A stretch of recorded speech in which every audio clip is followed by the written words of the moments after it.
Price lord. ದೇವರ ಪರಿಶುದ್ಧವಾದ ನಾಮಕ್ಕೆ ಮಹಿಮುಂಟಾಗಲಿ. ಪ್ರೀತಿಯ ದೇವ ಜನರೇ, ಈ ದಿನದಲ್ಲಿ ದೇವರ ವಾಕ್ಯ ಹೀಗೆ ಹೇಳ್ತದೆ. ಆಮೋಸನ ಪ್ರವಾದನೆ ಗ್ರಂಥ 5ನೇ ಅಧ್ಯಾಯ 4ನೇ ವಾಕ್ಯ. ಯೆಹೋವನು ಇಸ್ರಾಯೇಲ್ ವಂಶಕ್ಕೆ ಹೀಗೆ ನುಡಿಯುತ್ತಾನೆ, ನನ್ನನ್ನೇ ಆಶ್ರಯಿಸಿ ಬದುಕಿಕೊಳ್ಳಿರಿ. ದೇವರ ವಾಕ್ಯ ಆತನನ್ನೇ ಆಶ್ರಯಿಸಿ ಬದುಕಿಕೊಳ್ಬೇಕೆಂಬುದಾಗಿ. ಯಾಕೆಂದ್ರೆ ಆತನೇ ನಮಗೆ ಆಶ್ರಯ ಗಿರಿ ಆಗಿರುವಾತನು, ಆತನು ನಮ್ಮನ್ನು ಕಾಯಲು ಶಕ್ತನಾಗಿರುವಂತ ದೇವರು. ಯಾವ ಮನುಷ್ಯನ ಮೇಲೆ ಭರವಸೆಯನ್ನ ಇಡಬೇಡ್ರಿ, ದೇವರೊಬ್ಬನೇ ಆಶ್ರಯಿಸಿಕೊಳ್ಳ್ರಿ. ನಿಮ್ಮ ಜೀವಿತದಲ್ಲಿ ಯಾರೇ ನಿಮಗೆ ಸಹಾಯ ಮಾಡ್ತೇನೆ, ನಿಮಗೆ ಕೊಡ್ತೇನೆ, ನಿಮ್ಮನ್ನ ನಡೆಸ್ತೇನೆ, ನಿಮಗೆ ಅದು ಕೊಡ್ತೇನೆ ಇದು ಕೊಡ್ತೇನೆ ಎಂಬುದಾಗಿ ಹೇಳಿದ ಮನುಷ್ಯರ ಮೇಲೆ ಭರವಸೆ ಇಡಬೇಡ್ರಿ. ಕರ್ತನಾದ ಯೇಸುವನ್ನೇ ಆಶ್ರಯಿಸಿಕೊಳ್ಳ್ರಿ ಪ್ರಿಯರೇ. ಯಾಕೆಂದ್ರೆ ನಮ್ಮನ್ನ ಕಾಯುವಂತ ದೇವರು, ನಂಬಿಗಸ್ತನಾದ ದೇವರು, ಆತನೇ ಆಶ್ರಯ ದುರ್ಗವಾಗಿರುವಾತನು. ಕೀರ್ತನೆ 118ನೇ ಕೀರ್ತನೆಯಲ್ಲಿ ಹೀಗೆ ಬರೆಯಲ್ಪಟ್ಟಿದೆ, ಮನುಷ್ಯರ ಮೇಲೆ ಭರವಸೆನೇ ಇಡಬೇಡ್ರಿ, ಅವ್ರನ್ನ ಆಶ್ರಯಿಸಬೇಡ್ರಿ ಎಂಬುದಾಗಿ.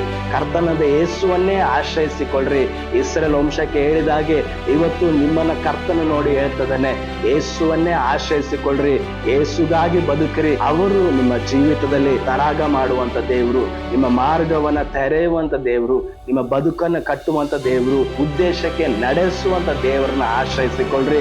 ಎಷ್ಟು ಮಾತ್ರಕ್ಕೂ ನೀವು ಯೇಸುವನ್ನ ಅಲ್ಲದೆ ಬೇರೆ ಯಾರನ್ನ ಆಶ್ರಯಿಸಿಕೊಳ್ಬೇಡ್ರಿ.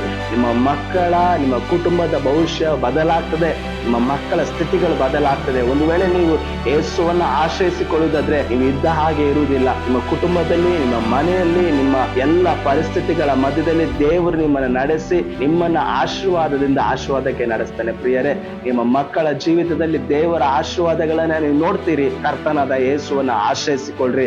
ನಿಮ್ಮ ಕೆಲಸದಲ್ಲಿ ನೀವು ಆಶೀರ್ವಾದವನ್ನ ನೋಡ್ತೀರಿ. ಕರ್ತನಾದ ಯೇಸುವನ್ನ ಆಶ್ರಯಿಸಿಕೊಳ್ಳ್ರಿ. ನೀವು ಎಂದಿಗೂ ಬಿದ್ದು ಹೋಗುವುದಿಲ್ಲ, ಸೋತು ಹೋಗುವುದಿಲ್ಲ, ಕುಗ್ಗಿ ಹೋಗುವುದಿಲ್ಲ, ನೀವು ಇದ್ದ ಹಾಗೆ ಇರುವುದಿಲ್ಲ. ದೇವರು ನಿಮ್ಮನ್ನ ಆಶೀರ್ವದಿಸಲಿ.